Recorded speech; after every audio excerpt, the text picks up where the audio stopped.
Bonjour, bonsoir mesdames, messieurs et bienvenue à cette chaîne. Votre présentateur Basile se fait le plaisir de vous venir dans une nouvelle vidéo aujourd'hui.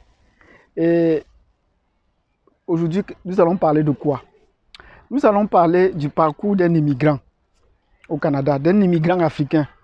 Pas des immigrants en général, mais d'un immigrant africain au Canada. Nous avons dit que c'est une thématique sur l'immigration que nous allons essayer d'élaborer, essayer de partager, d'échanger, en attendant votre point de vue aussi, tous ceux qui sont immigrants en général.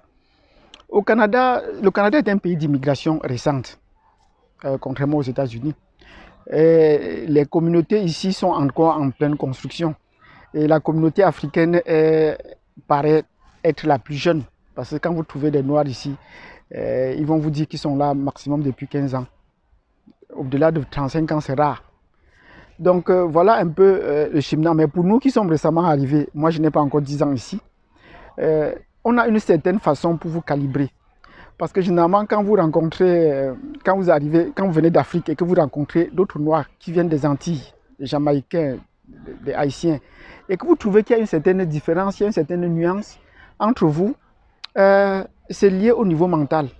C'est-à-dire, vous trouvez que ces personnes qui viennent des îles des États-Unis paraissent un peu plus agressifs. Ils sont un peu plus violents. Ils se comportent comme s'ils n'avaient rien à traiter avec les Noirs. Donc, ils engagent les Blancs. Ils engagent là un bras de fer direct avec eux parce qu'ils ont grandi comme ça.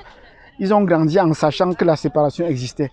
Or, nous, les Africains, nous avons grandi dans un contexte où nous étions les seuls. Quoi qu'on vivait dans une pauvreté extrême, c'est de loin que les Blancs nous téléguidaient. Mais sinon qu'en Afrique, j'ai grandi sans faire concurrence avec un Blanc.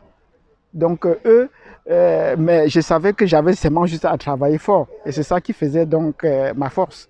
Donc ça, je travaille fort. Maintenant, quand j'arrive au Canada, qu'est-ce qui se passe? Je sais que je m'en vais au pays des Blancs, des gens entre guillemets, que je ne vois même pas déjà assez. Et dès qu'une fois que vous arrivez, dès l'aéroport, on essaie de vous calibrer. Moi, ce qui me concerne, dès l'aéroport, on commence à vous dire, vous arrivez ici, vous voulez habiter dans quelle province? C'est le Québec, vous allez dans une autre province. Dites que bon, je m'en vais au Québec. Et puis on dit que bon, si vous allez au Québec, vous prenez telle ligne. Vous allez au Québec et vous arrivez là-bas, on vous donne les informations. Étant fatigué avec les heures de vol, on vous pousse ces informations. Tel jour, vous allez. Voilà. Et donc, on vous donne les informations. Bon, le premier jour, les premières semaines, en fait, 2 ou 3 jours après, il faut déjà commencer les formations. La formation accueille des nouveaux immigrants. Et on vous dit donc comment vous allez vous comporter, ce qu'il faut faire, ce qu'il ne faut pas faire. On vous dit donc les assurances qu'il faut prendre, comment c'est imposant. Est-ce que vous avez trouvé du travail? Comment trouver du travail ici? Est-ce que vous avez un système de santé? Tout cela, on vous présente toutes les assurances qu'il faut prendre. Ouvrez un compte en banque parce qu'ici, on va vous dire que non, on ne paye pas cash, on préfère souvent que les comptes soient en banque. Et maintenant, dès que vous avez fini cette formation, vous êtes bourré de situations, on dit que observez avant de pouvoir agir. Voilà, observez. Mais dans toutes ces formations, il y a des choses qu'on ne vous dit pas. Il y a des choses qu'on ne vous dit pas. La première chose qu'on ne vous dit pas, on a cité les assurances qu'il fallait prendre, mais on a oublié une. Et je l'ai dit dans d'autres vidéos, c'est l'assurance la plus importante. Pour moi, c'est comme l'antivirus. On devait d'abord commencer à ouvrir ou informer l'immigrant quand vous arrivez, si vous avez la possibilité, prenez une assurance juridique. Et comme ça, l'avocat va vous accompagner. Comme vous avez choisi un avocat qui vous accompagne dans le cheminement de l'immigration de votre pays d'accueil pour le Canada, on devait également ouvrir la possibilité aux immigrants au Canada de trouver l'accompagnement d'un juriste pour faire le cheminement à l'intérieur. Mais on ne le fait pas. On laisse donc les immigrants se débrouiller. On laisse les immigrants, tous les immigrants, on les laisse se débrouiller. Mais maintenant, où se situe la différence? Maintenant, quand on fait la formation et qu'on vous libère, vous pouvez aller maintenant chercher du travail. Vous avez validé vos papiers, vous avez validé les règles, vous pouvez aller maintenant chercher du travail. Vous avez votre assurance sociale, ok. Les autres communautés, et c'est où maintenant se situe la différence. Les membres des autres communautés, eux, ils sont pris en charge par leur communauté. Je veux dire que si je prends par exemple la communauté arabe maghrébine, ils sont pris en charge et on commence à leur montrer les petites astuces qu'il y a dans les premiers moments au Canada. On commence à leur dire ce qu'il faut faire, ce qu'il ne faut pas faire, ainsi de suite. Bref, ils entrent déjà dans un circuit préparé. Donc, ils bénéficient là d'un héritage qu'ils vont transmettre à d'autres générations. Donc, ce dont ils ont besoin, ils en trouvent. Et ils tentent de refaire chaque fois à Montréal ce qu'ils appellent le petit Maghreb, si vous avez compris parler. Donc, ils veulent toujours reconstruire leur communauté pour être se sentir entre eux.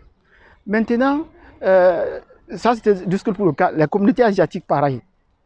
Maintenant, pour la communauté africaine, les migrants africains qui arrivent, une fois qu'il a reçu cette formation et qu'il est libéré, ben, il n'a qu'à compter sur lui-même. À peine celui qui m'a accueilli chez lui, mon frère qui m'a accueilli chez moi, à qui j'ai dit bonjour, m'a donné toutes les astuces qu'il pouvait à son niveau. Mais il ne pouvait pas aller au-delà de ce que lui connaît. Il te dit, ne fais pas ça, ne va pas demander l'aide sociale, ne fais pas ceci, bats-toi pour cela, voilà la démarche, ainsi de suite.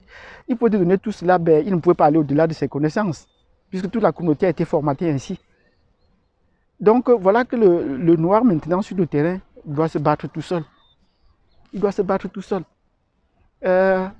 Pour faire son permis de conduire, il ne va pas trouver assez d'immigrants ici qui sont déjà un certain confort pour le soutenir dans la formation du permis. Pour l'assurance, l'assurance juridique, n'en parlons plus, ne sait pas. Il faut commencer le travail au bas de l'échelle. Comme tout le monde a commencé au bas de l'échelle, lui commence au bas de l'échelle.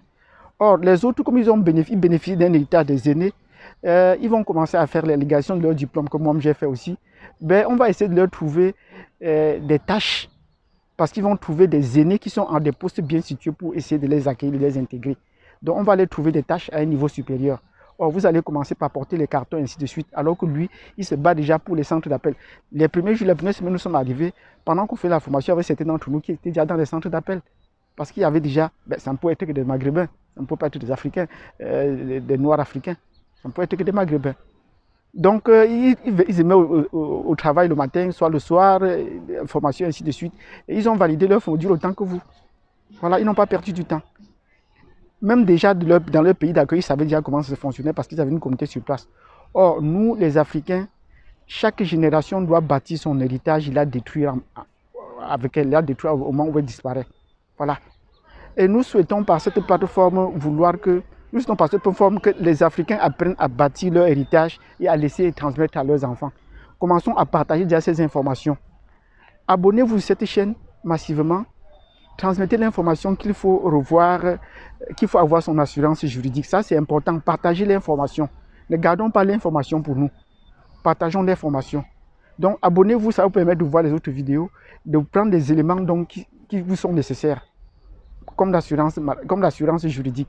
Et à partir d'un avocat va vous guider sur des différents chemins. C'est ce que nous disons. Donc, voilà que vous êtes jeté en pâture et vous avez à vous battre et vous construire votre personnalité tout seul. En ce qui me concerne, j'ai fait une deuxième immigration.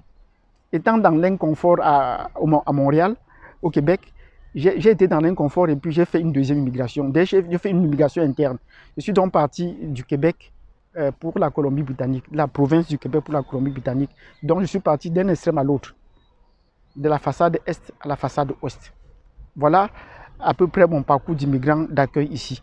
Bon, si vous avez aimé cette vidéo et les leçons qu'il faut en tirer, parce que je vous ai dit, quand nous arrivons, nous les Africains, tous les immigrants, nous sommes généralement mal orientés. Nous ne sommes pas bien orientés et c'est notre communauté de faire le travail. Retenez qu'il faut prendre l'assurance juridique si vous avez un conseil à donner à un nouvel immigrant qui arrive ici. C'est la première des choses. Et voilà, ça va permettre qu'on va édifier notre communauté sur des bases un peu plus solides. On va leur transmettre un héritage. Même si le gouvernement ne vous dit pas cela, nous devons nous dire cela. Parce que toutes les autres communautés, ils le savent, sauf nous. Si vous avez aimé cette vidéo, vous mettez un pouce. Et si vous venez de prendre attache à cette vidéo, avec nous, avec moi, abonnez-vous. Parce qu'à la prochaine vidéo, nous allons vous donner la possibilité de comprendre comment est-ce que j'ai fait le voyage du Québec vers la Colombie-Britannique. Donc, comment j'ai fait une deuxième immigration interne. Donc, j'ai fait une double immigration pour être où je me trouve aujourd'hui, au Canada. Donc, si vous voulez en savoir plus à partir de là, à partir d'ici, abonnez-vous, cliquez sur la cloche de notification, comme ça, dès que je vais la publier demain ou après-demain, vous serez donc notifié. Merci de m'avoir suivi jusque-là. Je vous donne rendez-vous donc demain pour la prochaine vidéo.